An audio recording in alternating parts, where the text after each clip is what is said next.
today we are finishing our version of a car mount for the Subaru BRZ. And I've got a couple holes here where we've mounted things in the past. I've had the Subaru BRZ for about 5 years now, and I've realized that I've tried a lot of different phone mounts. If you're like me, you travel a lot, you need to be able to access your phone. You need to be able to use it for GPS. I've used my phone to go from the mid-Atlantic region down to Florida, all the way west to Nebraska, Wyoming area more than once. And using a phone in a secure holder as a GPS and just as a way to play music and keep your sanity, audiobooks, Audible, things like that, extremely important. There's the odometer there.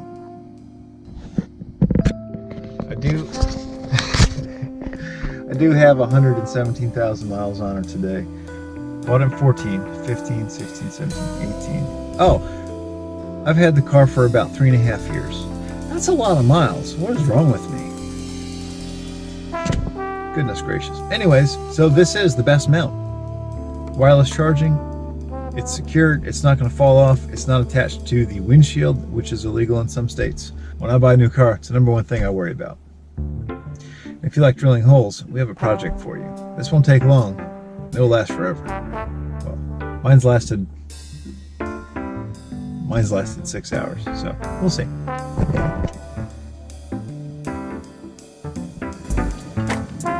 So we've got a couple holes drilled here already for basically what we created before was with some Amazon camera mounts that we had in the past and some RAM adapters. For example, you know, this is an Amazon Basics GoPro mount that we've cut one of the legs off because the other side, basically the clearance didn't allow for it to fit. Also, this blade ended up helping with rotation and preventing that. So the original mount, we just sort of pop that through there, and then using this thumb screw, pretty much the only way it was secured. As long as the blade was away from the piece of the trim that the clips connect to, so you need that space there. As long as you have that, and this is fairly tight for the most part, this would provide enough surface area to keep from moving around. This simple ball adapter here would connect like that, and then we would use this. This is a RAM mount for the ball adapter that would sit there. Where you get into trouble is it's 17 millimeters for most phone chargers. So then you get this adapter here, which is the 1-inch ball mount to the 17 millimeter adapter. You can pretty much plug that into any phone charger. This one just happens to be by my current favorite vendor, iAudi. It is a wireless charger for the iPhone, so it just works all the time. Yeah, it's freaking amazing. Now, where I ended up having this mounted was because the arm is actually longer than I anticipated, and that's why I'm okay with going ahead and changing the setup. It's just so basically all the pieces together, you can see it's basically stacked up on top of each other. That was to keep it as close to the dash as possible. You get a little angle there. It's nice. It's pretty solid, but as you can see, we're not really extending this piece at all away from the dash, so I want something shorter. I knew that to begin with. This thing's been through so many iterations, but I think we're about to settle on the final here shortly. Basically, for that, we'll be using this plate with this, so this connects directly to the plate, and then that's as far as the distance will go. Now, still further away, but we're going to have more points of contact to prevent any rotation, and that should solve all those types of issues. Now I'll take this mount apart. The only parts we're going to reuse, unfortunately, are, well, of course, the actual phone mount. holder. This part becomes extra. This part becomes extra. And these parts were just barely being saved from being thrown away. They're going to go into a pile of stuff, which is where they came from to begin with. So, extra parts. Actually, just stick all those together. Kind of sad. So the main issue for today is we need to find some bolts that will go through here. So I've decided that that's the only place really we can screw in left is exactly in line with these. It's going to overlap slightly this way. That's okay. This is okay too, because there's no space from this side over. It's all solid behind there. So whatever we screw down has to be here. I mean, really, this is the only space for it. So did some pre-measurements in the car. We're going to stay in line with the holes. We're going to basically go to where this edge is beveled, and that's where it's going to sit. So we got to drill and then find a way to secure this where it's not going to go anywhere. Holes lined up. It's about here. Put a mark there, mark there. The trick is now, we just need to go ahead and drill these out.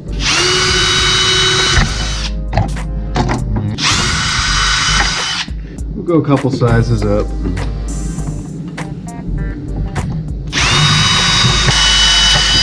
We're about 5/30 seconds. What does that buy us? And that's almost 100% of the hole there. So the holes are drilled. We're gonna clean that up a little bit with file. Okay, I'm fairly lazy. I did not want to do this, but we're gonna need to take all this crap to the hardware store and just figure out what works in terms of bolt sizes. And then once we figure that out, we'll just put them in the bag and buy them. And it's gonna be all of, I don't know. I'm gonna guess $2, but I could also guess 30 cents. It's just really tough. But so I guess we're looking for a bolt that actually sits in here. Then we'll tighten it down as much as we can on this side. Maybe a nylon washer and some type of crush washer or springy washer, and then the bolt. Just light torque on it. That'll hold it down there forever. So, all right, probably go to Ace Hardware. It's closer. I'm not really feeling like making this a big project, so.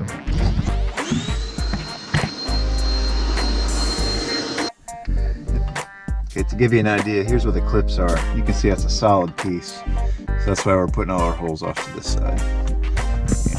And just pick up what we need from the hardware store. And then we'll put everything back together. Okay, so I really wasn't sure what I was looking for. I mean, I thought I did. I wanted a bolt that would fit here in this hex pattern area. And they didn't even have bolts that size, which meant I was looking for the wrong thing. So what I ended up doing is finding these metrics. And check this out. This part here, that's going to sit here. And then the concern becomes, once everything's together, how far out is, you know, the end of this going to stick out towards? Because this is the part that faces you in the car. And if that comes out too far, that's going to be dumb. But the good news is, when we're tightening it down, we only have to use, you know, that metric piece. We only have to use Torx. That's going to be awesome. I've got two of these that are worn down really good, so it's probably this one. Yep, sure enough. There we go. Oh, my hand! Just kidding. We are done with the drill bits. And then we got these crush washers. Hopefully those are going to be awesome. The bottom line is we're ready to finish this up. So we're going to take this one, and we're going to take this one. You know how many extras we bought? That's right, 0. Oh, and for those guessing how much it cost, I think it was just over $3 in parts. These metric hex bolts are a little pricey. They're $1 a piece.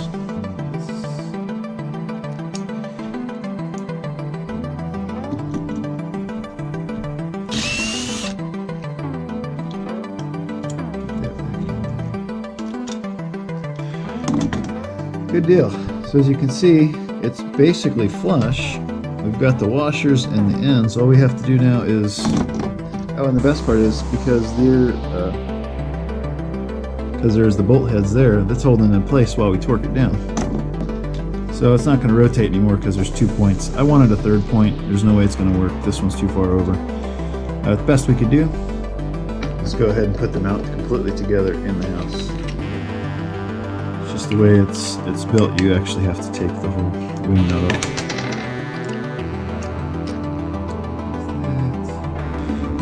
This. The thing is, by doing it this way, you can have the mount tension completely as tight as possible with no movement. And then that 17 millimeter adapter, you keep that a little loose. You can just move your phone wherever you want all day long. Now I can just push this back into the car and then hook the charger back up. All right, unfortunately, there's no really nice way to do this, but pretty much. Actually, that little cutout where I have, so I've cut the corner here, just very underneath, you can barely see it, to route this cable that goes to the charger. I was a little concerned that I messed it up. So, there's always that possibility. So then this cable, where does it plug into? Pretty much that's it. Tuck a little bit of the spare there. So now the phone's a little bit closer. Alright, so the phone's there. Everything's tight. The phone is close enough now where Face ID works and I barely have to move. I know this is an Apple thing, but yeah, that's nice. Yep, so the only thing that sucks is you could easily pull the whole, faceplate off very easily, just tugging. It's a car, not a playground. Don't be crazy and you'll be just fine. You know what? That feels a little heavy. This is we use a torque setting of 5.